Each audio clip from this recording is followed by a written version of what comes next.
Alright, welcome back to Soul Spark Tarot. I'm your host, Mr. Renew. And today we got our overall energy card. So let's step into here and let's get a little information. So, we pulled the Queen of Swords. Um, this is a really important card today, I think. Just for, if you didn't listen to the Yap, go listen to the Yap. Don't come back if you didn't listen to the Yap. But the reason why it's super important for us today is simple. When we're stepping into this new era called fall season or autumn, we have to be able to realize that things are changing. It literally is changing. But what we must be cognizant of are the changes that are actually occurring. Where I'm at, it is pretty cold, but everybody's been telling me that shit's only gonna last for another day. I'm like, all right, cool. Remind me of back home where the weather is bipolar, is what we would say. But what this Queen of Swords is reminding us of is to be aware of what is changing because everything isn't changing. My car hasn't changed. Your classroom isn't going to change. Your job building isn't going to change. The pathway you take to work isn't going to change. These things aren't going to be so drastic. In other words, most of the things are going to stay the same. Because most things are going to stay the same, you have to be receptive. You have to be open to the stimuli that are happening around you. And then you must be confident to say, come on and approach. I got you. I will help you. But guess what? I will shut it all down. And that's what this card is all about. The King of Swords don't give a damn. He's peering through everything. I see the truth always. You will never stop me. I'm only going to listen and see if you fucking up. And if you are, guess what? I'm going to move accordingly. That's the king energy. The queen, she is willing to, she's curious. She wants to know. She wants to discover. She wants to find out new shit. She is inquisitive, but she is maturely inquisitive, which is why she will shut some shit down. She will slice through anything that's being presented to her. Whether it's positive or negative, she will shut it down. The King of Swords won't shut it down. He's not willing to listen to everything. The Queen of Swords is. So, this is really screaming to me, are you receptive of the changes that you've been asked to make? I think that you need to take the time that so where you can focus on giving yourself more time. I'm sitting here looking at a Jolly Rancher sucker, and every time I see it, the reason why I haven't eaten it is because it was a gift given to me by one of my clients. So I'm like, okay, this is our last session. Didn't know it. Um, then I was told that they were supposed to end the previous week, so I got a bonus week with them, and I was like, okay, this is great. I'm sad because this is one of my favorite people to work with. This person was really intelligent, really creative, funny. I'm like, man, I would have loved to have you in my actual classroom if I was teaching still. Nope, I'm just doing private consultations now. Again, like I tell everybody else, nigga, you better jump onto that link if you want to, help yourself out with some free info. But then we got books too. So it's all available, right? I'm willing, I'm available, but it's just a matter of who's going to take the leap. And so when I'm looking at that sucker, that Jolly Rancher sucker, I'm like, man, I'm glad I took that leap because I wouldn't have been able to see, meet, or entertain myself by the new actions I was choosing to take, the new thoughts I was choosing to make, the reception of the creative thoughts from the client. And it really, really allowed me to see more parts of myself. It revealed a light upon me. So, when we're looking at this Queen of Swords energy, we really want to take the time to see what we're being receptive of. Once we can take the time to see what we're receptive of, then we can take the time to reconcile what puts us in an anxiety driven state, a worried state, a pressured state, a stressful state. We can receive that, we can welcome it in, and we can say something different to it. We can provide new information towards it.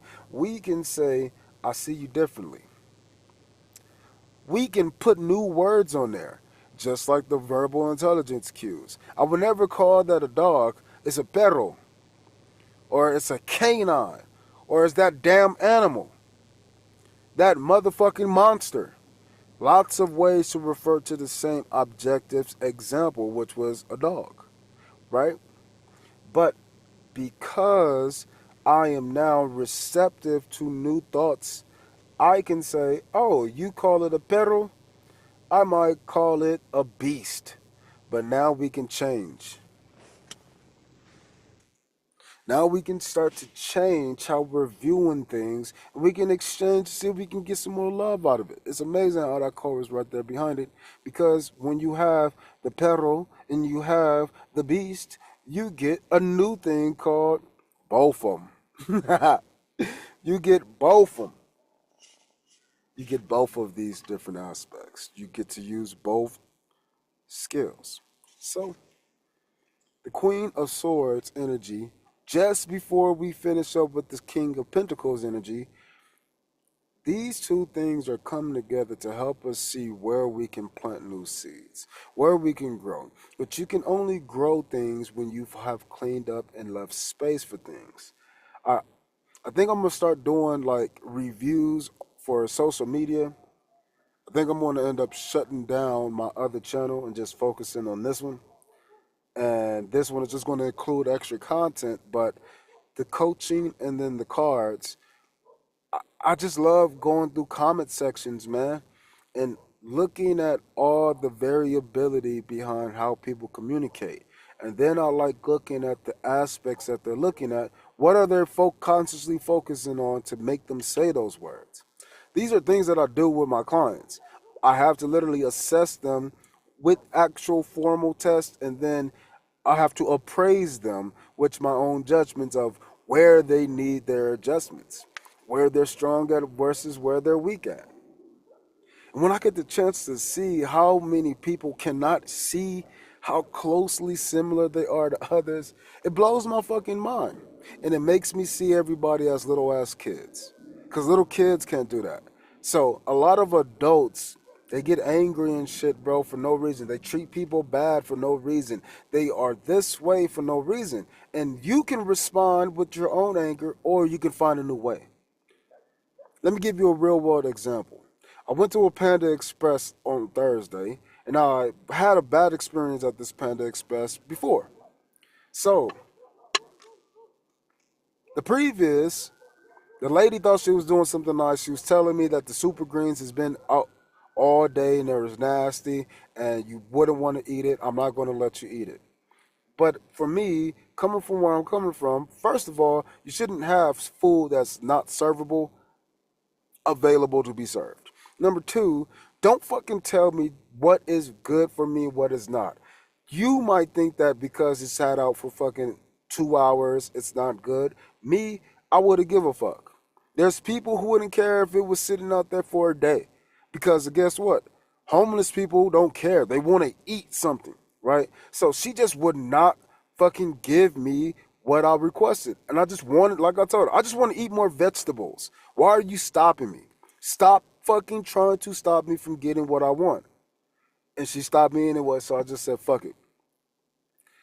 I ate it reluctantly, wasn't good. Couldn't find out she was a manager.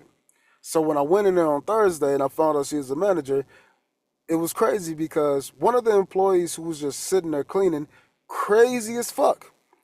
I walked in there and I was like, hi, excuse me, would I be able to use the restroom before I order my food? And she did not respond whatsoever. And then she started mumbling under her breath what the code was. And then she never once addressed me or looked at me. So I'm like, okay. And then she's just wiping, looking down. And she said the words, the code to the restroom loud enough. But I only heard three numbers.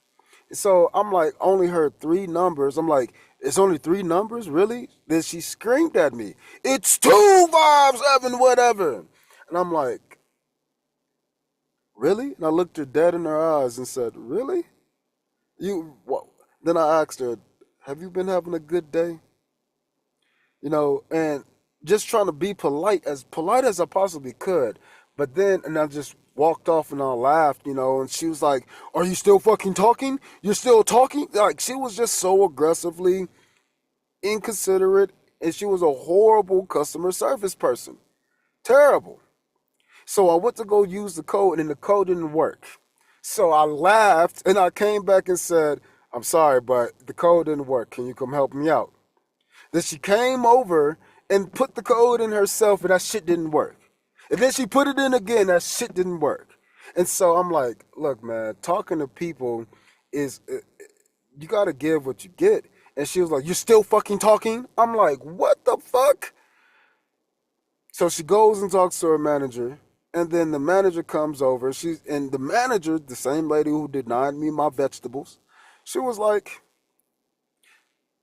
well, somebody probably put the code in wrong too many times. But it was her fucking employee doing it. But she looked at me as if I did it. So again, to me, after all of that interaction, I just ended up, and I was going to the bathroom, and then I turned around and I heard her speaking in Spanish, telling me how I was a pinche, I was a little bitch, and I kept fucking talking, right? And I was like, oh, can I come over here? Can I give my side of the story too? I'll wait, but I want to make sure I can get my side in too, because the way she's treating me is absolutely inappropriate. Did the manager give a fuck whatsoever? No. So to me, that moved beyond just them being bad employees because it was my second interaction. I had to re-intellectualize that situation. I said, oh, these are clearly just prejudiced people. I'm not going to call them racist because they have no power over me. I have the power to go there and leave. So there's no power aspect in there. But could they not like black people? Absolutely. And that was the case because no other person has ever been treated like that in there from the two interactions while I was there. Guess what? It was in a place where some people think they got things and then they want to be all high power and shit. I was a little frustrated. But then when went to work with a client. This is a high schooler. And I was like, you know what? What is the lesson from all of this? What can I gain from all of this? What information can I acquire from that situation? And I told him, I was like, hey, if you ever have an intuitive feeling, follow that. Follow that. Because it will save you from being in situations. For me, I wanted to go to a complete different place, but because the Panda Express was close, I'm like, I've been working all morning. Let me swing by this. Let me get some food. And then let me go to this other job. I'm like, okay, cool. But it was close. That's the only reason why I went to Panda. My body didn't want it. My mind didn't want it. No part of me wanted to be there. And so when I got there, everything reflected that right towards me. We don't fucking want you here. My body was like, we don't want that in me. What I did want was a place that I've never actually even been to outside of like once or twice in a different state. So I went and I visited a place called Jersey Mike's. If you ever, again, I never really been there. That shit was so fucking good. After I had my session, I went and got the Jersey Mike's, which was literally fucking 100 feet away from the Panda. It was crazy because I had a way more enjoyable, pleasurable experience. The food was made and it was bomb, and it was about the same price, a little bit cheaper. I'm like, this was what I wanted. But I decided to not follow my intuition, right? And I got placed in that situation. But it was there to teach me, how do I handle people like this? Because when I thought back at it, I wanted to say so many things to her, but because I rather stay polite. I rather stay in that high vibrational energy. I rather understand how to deal with people. But then I also know, because I've read this book a few different times about myself, right? Different parts of me. I've read this book a few fucking times. I realized because of how I'm made in my north and south node, I'm coming from a place where professionalism, politeness, those regal areas of being an actual king or queen or somebody in royalty, those things are instilled within me. And the book even says that people like me will be offended when people in the world treat me like a regular person. So because I already know that, it was like, I can't just be like, oh, you need to be this, you need to be this, you need to do that. I can't be a Karen upon these fucking strangers. They probably have horrible lives and they don't realize it. Or they probably do. So they just exude certain energies that they can't control because they don't know how to be aware of those things. So because they can't be aware of it, they just be demons. And because I am aware of it, I gotta choose when to release the demon or not. It's a choice now. It's options. It's more powerful, but it's more responsibility. So I wanted to say nasty ass shit to her. I wanted to say, look, don't be fucking yelling at me, bitch. That would have been mean though. And then if she would have kept telling me to shut the fuck up, I would have been like, look, I will smack the fuck out of you. Do you not understand I would throw you across the room? I'm a big ass man. But guess what? All of those things would have just perpetuated whatever fuel that they had in their mind to want to treat me that way. So instead of demanding them not treat me in a certain way, I didn't allow them to by leaving. They can talk their shit, do whatever, but at the end of the day, they're going to be in the same position. And then you got to be professional. I just went and I made a complaint to corporate. That's what the fuck you got to do. I can't take things into my own hands. Why? Because God will do way more because he sees more and he knows what his kids need. So even if you are a teacher, let's say, and you're telling the parent what the child needs, yes, the parent has to understand it, but the parent also knows what the kid is doing when they're not there, when you're not there, when you're in different places, environments, spaces.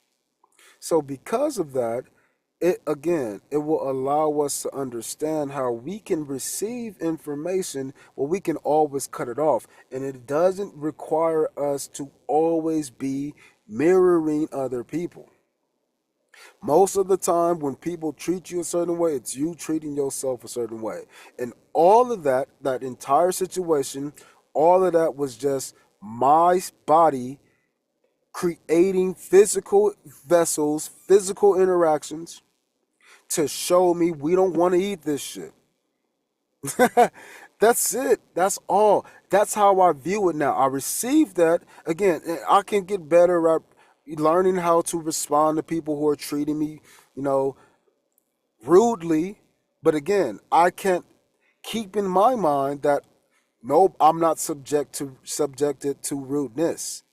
I can't see that. Again, I can't demand respect from everybody, but I can demand myself to respect everybody. Even my enemies. I can respect my enemies because they're forcing me to grow in places that I'm comfortable in. So, in the case of these two ladies, they mean nothing to me. But what did they do? They helped me provide a lesson to so many people. So I would be the kind of person who would tell this story in front of people and they would be mad and they would be embarrassed and they wouldn't know how to feel it because I'm not even talking to fucking you. Get the fuck out my face kind of vibe. I'm not even having a conversation. Don't come up here. Don't invade my personal space. Notice, it's a different vibration. My vicious side, my dark side, the demon side, it comes out in a protective mode because now it's being released to protect. So if that person was to come to me knowing that they've treated me a certain way, they better be they better be up and expecting the worst. You better expect the worst because there's no way you can be allowed to treat a person a certain way and then be mad at how they interpret the situation. So if I was to ever go back there again, I will still be polite. I'm going to still be nice. There's other people involved. Maybe it's just me. I know I trigger a lot of people. So guess what? All I can do is get better and be better. I can be bad all by myself. I don't need to be bad with another person, right? I don't need to do crimes, in other words. I can just be a badass understanding criminal minds. And again, to me, that was a criminal mindset. You are a professional. You're telling a random dude to shut up and like, why am I asking me? Why am I still talking when I'm fucking asking you a question? You're a service worker. If you don't want to serve people, if you don't want to answer questions, change your job, stupid. But again, I would say these things to this person instead of trying to beat her up or, saying I'm going to go get your man and, all of these other things. At the end of the day, that is God using me to help that person. Because guess what? If I was to recognize this person and see this person and this person will need a CPR, I'm not going to be the person who says I'm going to look away.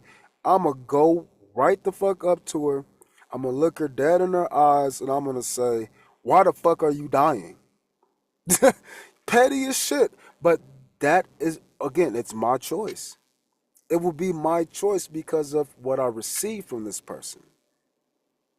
And the reason why I'm bringing it out just like this in such a petty aspect is because I don't consider myself to be petty. But if you're going to be rude and disrespectful and unprofessional, I think that's petty. There's probably some black dude who didn't fucking want you and now you're taking it out on me. Maybe somebody did her dirty and now I'm the next person she wants to do dirty. Maybe she's just a bitch. No matter what information we can obtain from there, because I understand intellect, I have to learn how to receive it, and then I have to change it, and then I have to help guide my feelings or my emotions by putting a new feeling on top of it. And so it was a learning lesson. So I think this is what we have going on with a lot of these cards. Again, I think that was a good example to show you the air sign energy, the sword's energy. Showing the sword's energy really is a dance and is very dynamic. It's very computational. It's a lot of variables into place, system mathematics. But the cool part about it is talking it is easy. So I appreciate y'all hearing me talk about this. This is like a yap number 2 or something, but we'll get to our reading in the next vid. So see you next time.